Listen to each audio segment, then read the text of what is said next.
নমস্কার বন্ধুরা, আমি তন্ময় আর আপনারা আছেন ইনফরমেটিভ তন্ময়ের সাথে। বন্ধুরা, প্রয়াগরাজে গঙ্গা নদীবক্ষে দেখা মিলছে 100 মিটার দীর্ঘ একটা অদ্ভুত কালো বস্তুর। কি সেই বস্তু? প্রয়াগরাজের দারাগঞ্জ ঘাটে প্রায় 100 মিটার দীর্ঘ কালো রঙের বস্তু দেখা যাচ্ছে বন্ধুরা। এই দেখে সেখানকার মানুষ বলছেন যে মাঘ মেলায় ব্যবহৃত পিপা ব্রিজ বা হাঁটার প্ল্যাটফর্ম এখনও নাকি গঙ্গায় রয়ে গিয়েছে। তারা ভাবছেন যে ওই প্ল্যাটফর্ম নাকি এখনও সরায়নি প্রশাসন। মহাকুম্ভ 2025-এর কারণে প্রয়াগরাজে টানা নতুন নির্মাণ কাজ চলছে। গঙ্গা তীরে পাকা ঘাট এবং ব্রিজ তৈরি হওয়ার জেরে গঙ্গার ক্ষয়রোধ করতে জিও ব্যাগের ব্যবহার করা হচ্ছে, যা অনেকটা হলুদ সেতুর মতো দেখাচ্ছে। তবে এটা কিন্তু হাঁটার মতো কোনো সেতু নয়, বরং এটা একটা জিও ব্যাগ, যা দেখে আশ্চর্য হচ্ছেন সেখানকার মানুষ। প্রয়াগরাজের দারাগঞ্জ ঘাটে প্রায় 100 মিটার দীর্ঘ কালো রঙের বস্তু দেখা যাচ্ছে। এই দেখে সেখানকার মানুষ বলছেন যে মাঘ মেলায় ব্যবহৃত পিপা ব্রিজ বা হাঁটার প্ল্যাটফর্ম এখনও গঙ্গায় রয়ে গিয়েছে। তারা ভাবছেন যে ওই প্ল্যাটফর্ম এখনও সরায়নি প্রশাসন।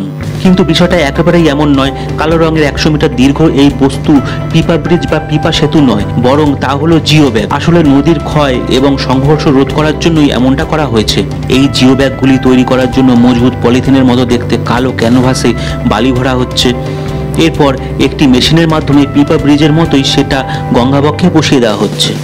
দেখেই মনে হচ্ছে যে জিনিসটা খুবই ভারী, আর এটা বসানোর ফলে গঙ্গার স্রোতধারা বাঁক নিচ্ছে।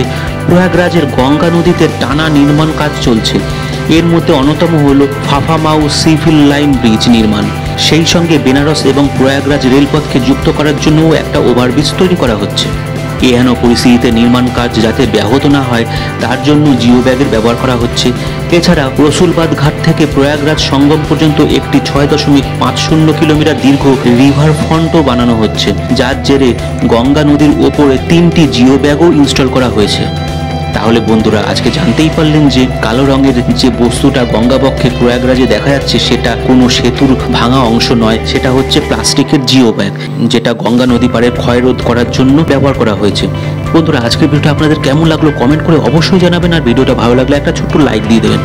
আর চ্যানেলে নতুন হলে চ্যানেলটা সাবস্ক্রাইব করে নিয়ে বেল আইকনটাকে অন করে দেবেন। তাহলেই বন্ধুরা আমার পরবর্তী সমস্ত ভিডিও আপডেটের নোটিফিকেশন চট করে আপনাদের মোবাইল স্ক্রিনে পৌঁছে যাবে। বন্ধুরা, আগামী বছরের জানুয়ারি মাসে শুরু হচ্ছে প্রয়াগরাজের মহাকুম্ভ মেলা। আপনারা কারা কারা যাচ্ছেন কমেন্ট বক্সে অবশ্যই লিখে জানাবেন। বন্ধুরা, আজকের ভিডিওটা আমি এখানে শেষ করলাম। পরবর্তী দিনে এই ধরনের আরও অসংখ্য ভিডিও নিয়ে আপনাদের সামনে চলে আসবো। ভালো থাকবেন, সুস্থ থাকবেন। জয় হিন্দ, জয় ভারত।